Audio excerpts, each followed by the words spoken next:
Shalom, shalom. This is your brother AHBAD here from YAHAWAH, GMS in Petersburg, Florida. I want to give all honor, glory, and praise to YAHAWASHI, YAHAWASHI, Ba'ashim Chakadash. Double honors to my elder apostles at Great MILLSTONE who rule well. Single honest salutation to all you sincere brothers that's constantly pushing word truth, sincerity, the four corners of the earth, and peace and blessings also be to all of you sincere confusion faces out there as well. Shalom, peace and blessings be unto you all. This article is from the National Interest. And as you can see right here, it says 335 million dead if America launched a massive nuclear war on Russia and China. Now, it's just a spirit for this article to come out because we always speak about prophecy.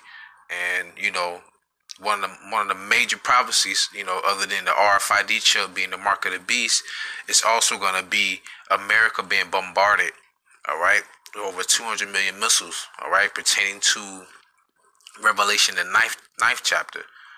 But they're putting in your mind that what do you always hear about?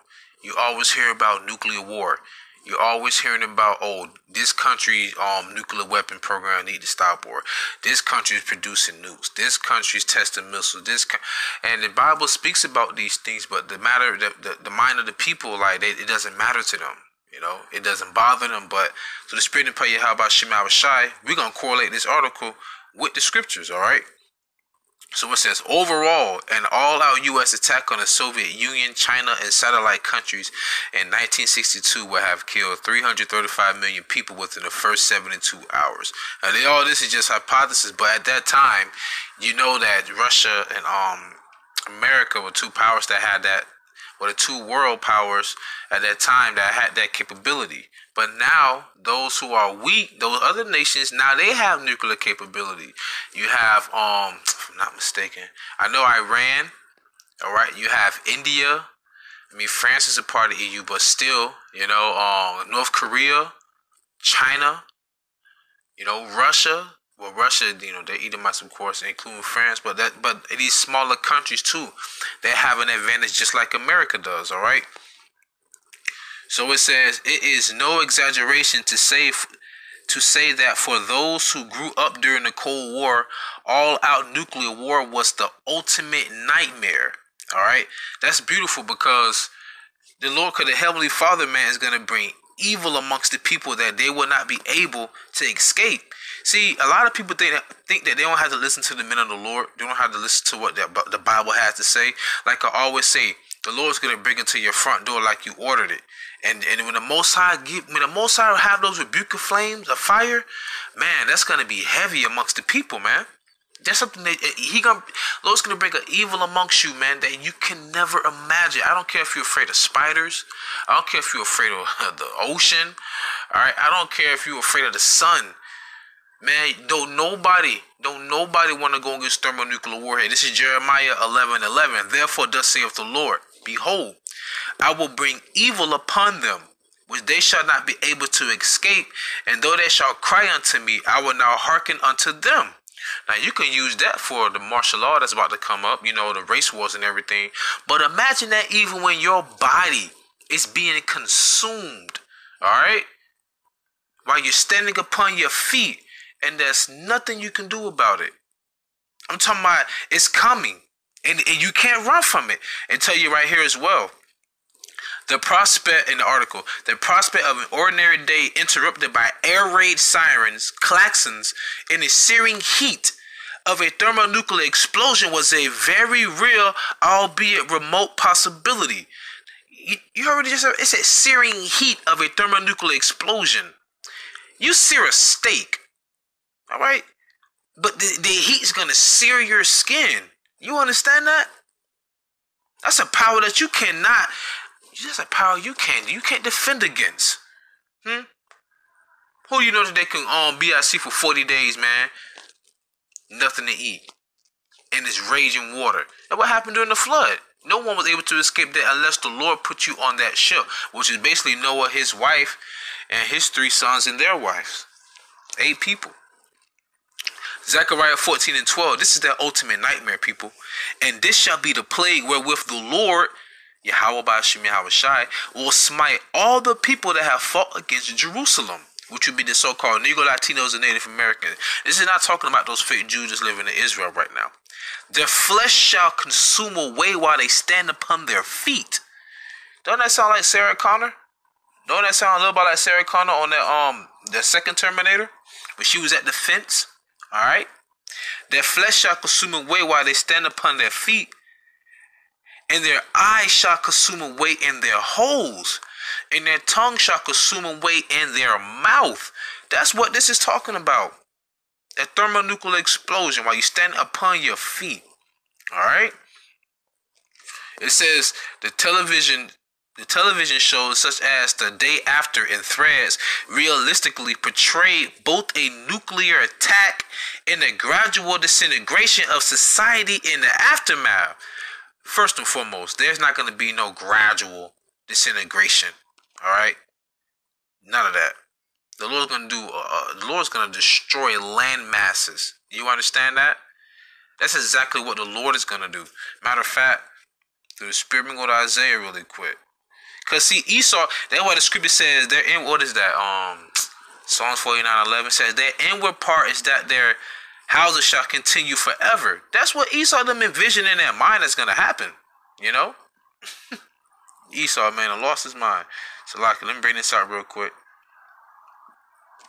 This is Isaiah chapter 2, verse 19. Salakia. And they shall go into the holes of the rocks and into the caves of the earth for fear of the Lord and for the glory of his majesty when he ariseth to shake terribly the earth. Not with just the earthquake, okay? We talking about being bombarded by thermonuclear warheads, man. Alright? Verse 20, in that day a man shall cast his idols of silver and his idols of gold, which they made each one for himself to worship, to the moles and to the bats. Because them crosses and them Buddha statues, all them rocks you be believing in, them stones, all that in that day is going to be disintegrated. The Lord is going to obliterate all them false gods, man. Okay? To go into the clefts of the rocks and into the tops of the ragged rocks, for fear of the Lord and the glory of his majesty when he arises to shake terribly the earth, man. It had to say that twice. When he arises, okay? Understand that? Now let's go back to this article. In an all-out nuclear attack, most of the industrialized world will have been bumped back to the Stone Age, with hundreds of millions killed outright, and perhaps as many as 1 billion or more dying of radiation, disease, and famine in the post-war period. You know what? That's very spiritual. That is very spiritual, man, because that's written in the scriptures. That is written in the scriptures. All right? Matter of fact, let me pull it right now. I'm going to the book of Isaiah. Bear with me, Salakia. This is Isaiah chapter 54. I think y'all know I'm going. Verse 16. Behold, I have created the smith that bloweth the coals in the fire, and that bringeth forth an instrument for his work. And I have created the waster to destroy. Alright? Bear with me real quick.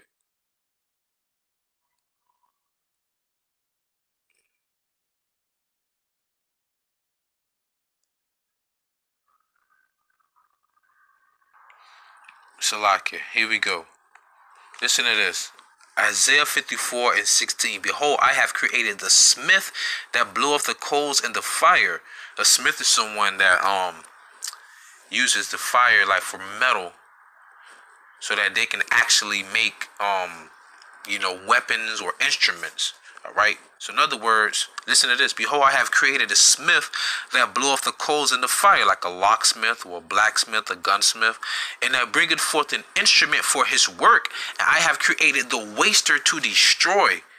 Listen to this. This is Robert Oppenheimer, the father of the atomic bomb. He said, we have made a thing, a most terrible weapon, that has altered abruptly and profoundly the nature of the world. What is he talking about? He's talking about the thermonuclear warhead. The waster to destroy. Listen to this. And this is an Edomite. So it doesn't matter if you're Russian or you're American, which would be so-called white people, you Edomites. Alright? You created this. This is Robert Oppenheimer again. Now I am become death, the destroyer of worlds. So they go to show you that the world have many different meanings because it's talking about different societies, different heritage of people and cultures. You can destroy it. Don't you know Russia has one nuke that can destroy the landmass the size of Texas?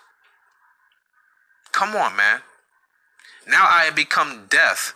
I'm talking about leveling Texas. Now I have become death, the destroyer of worlds. J. Robert Oppenheimer, father of the atomic bomb, after witnessing the first test, he realized like this is a weapon of mass destruction, literally. All right.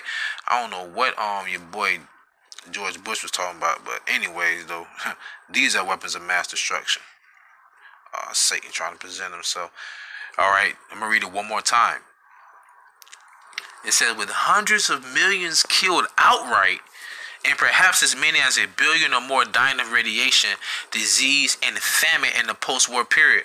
Hey, I'm gonna tell you right now, after the nukes drop, ain't gonna be no post-war period. It's gonna be straight slavery for all you heathens, man. And 2/3 is gonna have to come back through the elect. That's all that's happening, man. Ain't no post-war period, so don't get your hopes up, all right?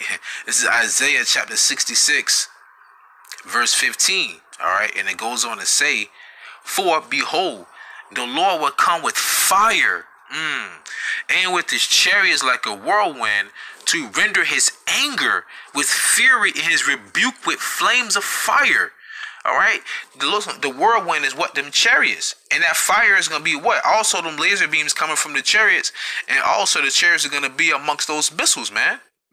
And so, like, for by fire and by his sword will the Lord plead with all flesh, and the slain of the Lord shall be many. The Lord gonna plead with you with fire this time, not with water. All right, with fire. And what I just said, millions being killed, maybe it's 1 billion or more dying of radiation, man. Are you kidding me? That's the spirit and power of YAHAWASHI, and it's written in the scriptures, man. This is biblical prophecy that's coming to pass right before your eyes, whether you believe it or not. We pray YAHAWASHI comes sooner.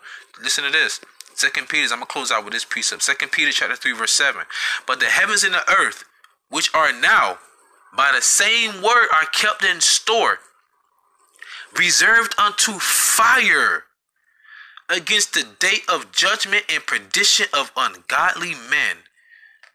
The heavens and the earth today are being preserved for fire. And where's that fire going to come from? Not just the heavens, but from them thermonuclear warheads as well. Verse 10, but the day of the Lord will come as a thief in the night. Like it said earlier in this article, what it said. The prospect of an ordinary day interrupted by air raids, sirens, klaxons, and the searing heat of thermonuclear explosion. The Lord gonna rip all this from you in the twinkling of an eye when you least expect it, man. All right. All you gonna see is an extremely bright flash. You gonna be like, what? And you just gonna feel this intense heat coming your way, man. Oh my gosh, I pray the Lord save me in that day. Now I feel why Ezra said, woe is me, who shall save me in that day? But the day of the Lord shall come as a thief in the night, in the which the heavens shall pass away with a great noise. Great noise. Boom. And the elements shall melt with fervent heat. Look at the periodic table. Those are the elements. A car is made out of elements. Your body consists of everything off the periodic table. You even have small traces of gold in you. That's why they have colloidal silver, colloidal gold, chromium, all that. You get that from food. That means you too. Not just your car, not your house, not all your Jordan sneakers, all that. Not your Lear jets, even you. Everything gonna be burnt up. It just said that. All right. Listen, the elements shall melt with fervent heat. The earth also, and the works that are therein shall be burnt up.